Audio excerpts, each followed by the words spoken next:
the Inspirative TV channel. Meet different people with different experiences, language, culture, arts, and education.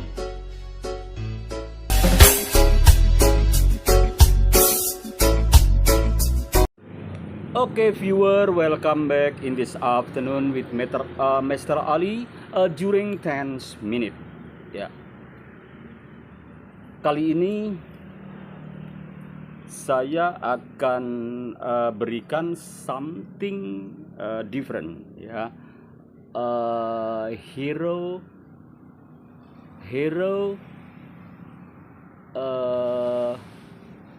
Islam, ya.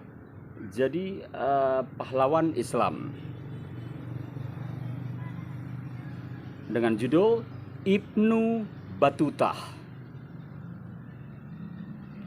Beliau seorang penjelajah, beliau seorang traveler, beliau kemana-mana, perjalanannya membuat dia terpuaskan dengan memang hobinya. Selain itu juga mencari ilmu. Oke. Pada abad ke-14 ada seorang cendekiawan muslim yang berkelana keliling dunia. Jadi Ibnu Batutah itu keliling dunia, ya. Dia adalah Ibnu Batutah, seorang pria asal Maroko yang memulai perjalanannya sejak usia 21. Tujuan awalnya hanya untuk mengunjungi kota Haramain, yaitu Mekah dan Madinah. Tetapi proses yang dialaminya sebelum tiba di kota tujuan membuat laki-laki muda ini ingin menjelajah bumi Allah. Maksudnya, nama panjangnya adalah Ibnu Abdullah Muhammad Ibnu Batutah. Pada catatan lain tertulis Abu Abdullah Muhammad bin Abdullah Al-Awati At-Tanji bin Batutah. So long, ya, panjang sekali. Dia lahir di Tangier, kota di Maroko sebelah utara pada 24 Februari 1304. Profesi yang dijalaninya keluarganya adalah hakim. Begitu pula dengan Ibnu Batutah. Berbekal pendidikan sarjana, hakimnya, pemuda dari negeri matahari terbenam ini dapat menghidupi dirinya sendiri selama menjelajah hampir setengah bumi. Wow. Saat itu perjalanan dari Tangier ke Mekah membutuhkan waktu tempuh selama 16 bulan. Agar selamat dari perampokan dan tidak sendirian dalam perjalanan, Ibnu Batutah selalu berusaha mencari aman dengan bergabung bersama rombongan khalifah. Ibnu Batutah memulai perjalanannya berhaji dengan menggunakan jalur darat. Dia mengendarai seekor keledai menyusuri daratan Afrika Utara yang tandus sekali. Selama perjalanan banyak halangan dan rintangan yang dihadapi Batutah, mulai dari udara panas, haus, terik dan lapar, bahkan sakit. Suatu hari tubuhnya tidak sanggup lagi menunggangi keledai. Namun karena keinginannya yang benar-benar agar tiba di negeri tujuan, Ibnu Batutah pun mengikat tubuhnya dengan tubuh keledai. Walau dia harus menggelantungkan sambil melanjutkan perjalanannya, kondisi tersebut tidak akan sampai membuatnya terjatuh. Upayanya ini berhasil hingga akhirnya dia berpikir bahwa tidak ada yang mustahil selama seseorang memiliki kesungguhan meraih tujuan. Makanya contoh Ibnu Batutah, kaula muda, the younger viewer, negeri-negeri yang dilalui pun sangat menarik perhatian Ibnu Batutah, terlebih negara di Afrika Utara hingga Timur Tengah seperti Tunisia,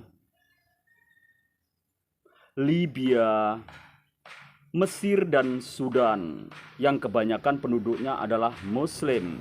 Ibnu Battuta memperhatikan dan mempelajari perbedaan budaya setiap daerah yang dikunjungi. Dia juga menikmati hal-hal yang baru di dalamnya dari orang-orang asing yang dia temui, karena yang dialaminya ini lebih dari perjalanan menuju tanah suci.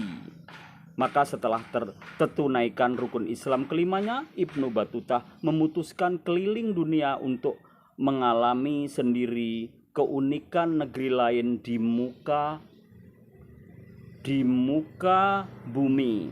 Perjalanan Ibnu Battuta pun berlanjut hingga ke India dan sempat bekerja cukup lama untuk raja di Delhi. Selama 6 tahun dia mempelajari tata kelola kerajaan dan penerapan hukum-hukum yang ada di masyarakat setempat. Namun semakin lama kondisinya semakin sulit sebab pemerintahan yang berlangsung dalam kondisi labil. Ibnu Battuta sempat difitnah hingga kemudian berhasil meninggalkan India dan melanjutkan perjalanannya ke Maladewa. Di Maladewa, Ibnu Battuta menyaksikan masa peralihan warga yang semula memeluk Hindu dan kini memeluk Islam. Bukan hanya cara beribadah yang berubah, tetapi juga cara berpakaian, cara makan, hingga cara menyelenggarakan pernikahan. Keinginannya untuk berkelana semakin besar hingga kemudian dia melanjutkan perjalanannya ke Asia Tenggara dengan masuk melalui Aceh. Di Aceh dia mengkaji tentang Islam yang sudah ada di Samudra Pasai. Tidak berhenti di situ, Ibnu Battuta kemudian berpindah ke Indochina hingga Tiongkok. Namun Ibnu Battuta terkenal di dunia sebagaimana penjelajah lainnya seperti Marco Polo, Vasco da Gama. Perjalanannya menyusuri sudut-sudut negeri dituliskan dalam buku berjudul Rihlah Ibnu Battuta.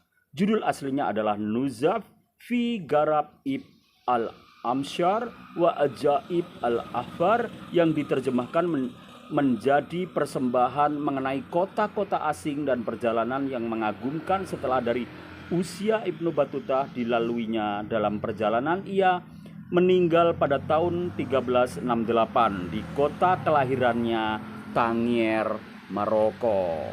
Jadi keren banget, Ibnu Battuta ini memang menjelajah setengah dunia, termasuk sudah menuju Indonesia, yaitu di Aceh. Keren banget, aku pengen seperti Ibnu Battuta. Ada nggak yang pengen seperti Ibnu Battuta? Kalau memang punya keinginan keras, keinginan kuat, berangkat ya dengan bekal kekuatan keinginan ya. Jadi keinginan kalau sudah kuat apapun bisa. What happen ya. Jadi kun fayakun, apapun yang terjadi akan terjadi ya kalau Allah menghendaki. Oke, Ibnu Battuta. Thank you very much. That all about pahlawan Islam this afternoon. His story ya about Ibnu Battuta. Wabillahi taufiq wal hidayah. Wassalamualaikum. See you next time with the same channel. Goodbye.